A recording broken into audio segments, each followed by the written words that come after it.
Once upon a time, there were two brothers, one rich and one poor.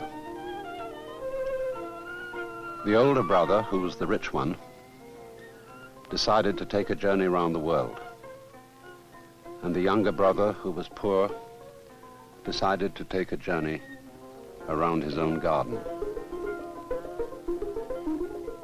And this is just what Elder Hartley has done in making this film. It's all from her own backyard, noticing what people don't ordinarily see. For the great problem of civilization is to come back to our senses. We say to a person, "Come to your senses," when he's acting crazily or unwisely. But the trouble with all civilized peoples, both of the East and of the West, is that they confuse what comes in by their senses with the words and other symbols with which they describe them. The world itself isn't words. It isn't concepts. It isn't ideas. It's true, of course, that words are physical noises. But even the very notion that the world of nature is material or physical is in fact a philosophical concept. It's a network of words. And the real world, which philosophers are always struggling to define, can never find. It's not material, it's not spiritual, it's not mental. It is what it is. The great semanticist Alfred Korzybski called it, rather amusingly, the unspeakable world. For this world is a multidimensional network of all kinds of vibrations, spectra of vibrations, vibrations of color, vibrations of sound, vibrations of texture, vibrations of emotion and feeling. And when we are babies, we experience it just as a whole muttering jazz of different textures of experience. As we grow up, our elders and betters, our parents, teachers, uncles, aunts, and peer groups tell us what vibrations are good and what vibrations are bad. And naturally, because as little infants we are very impressionable, we believe what they say.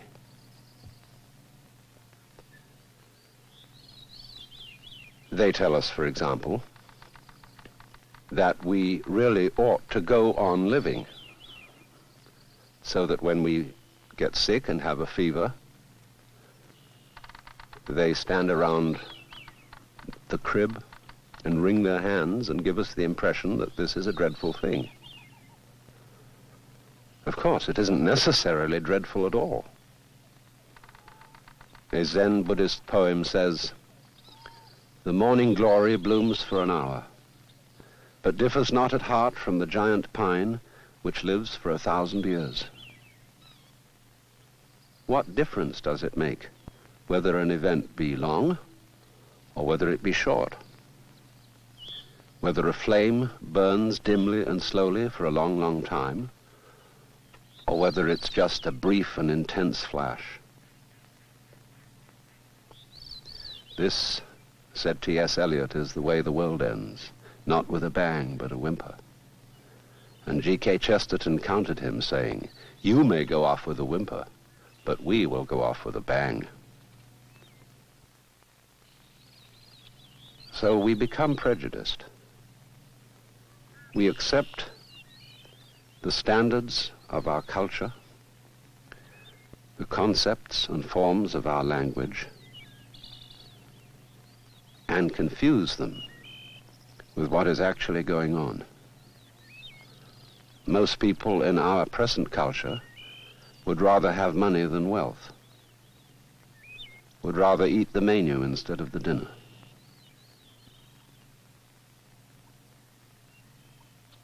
But the important thing is to be able to come back to reality. After all, if I talked all the time, I would never hear what anyone else has to say. And similarly, if I think all the time, that is, talk to myself inside my head, I won't have anything to think about except thoughts.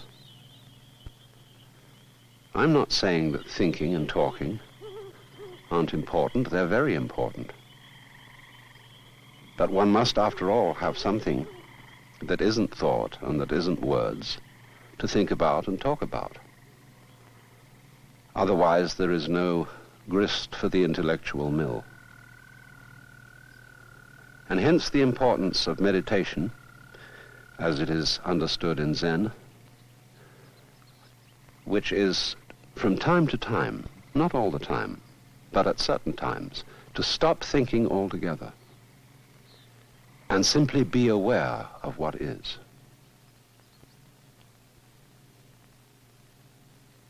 This may be done very, very simply by becoming aware of the play of light and color upon your eyes. Don't name anything you see.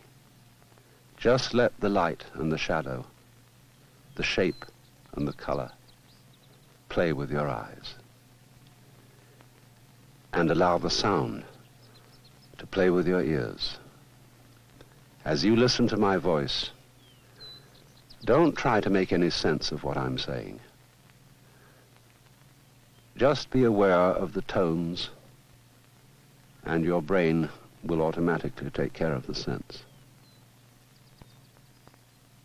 Relax your tongue in your lower jaw, because every thought in the head goes with a very slight tension of the tongue. Relax it. And don't try to stop thinking. Don't force anything. Just let your mind think whatever it wants to think about.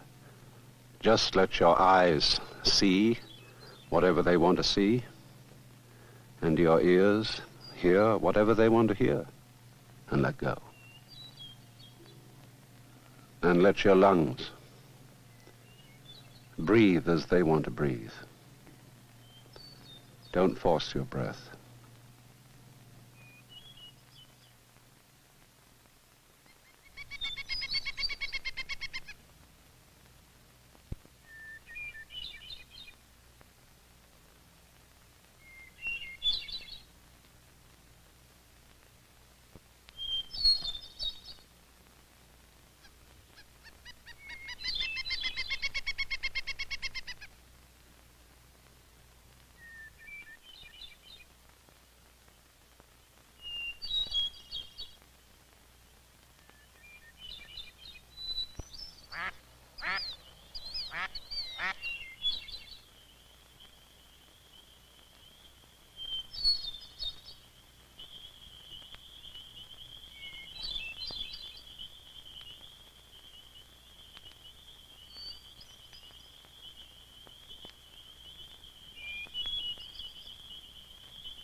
And you will notice that in this state of consciousness, there is no past, there is no future, there is only now.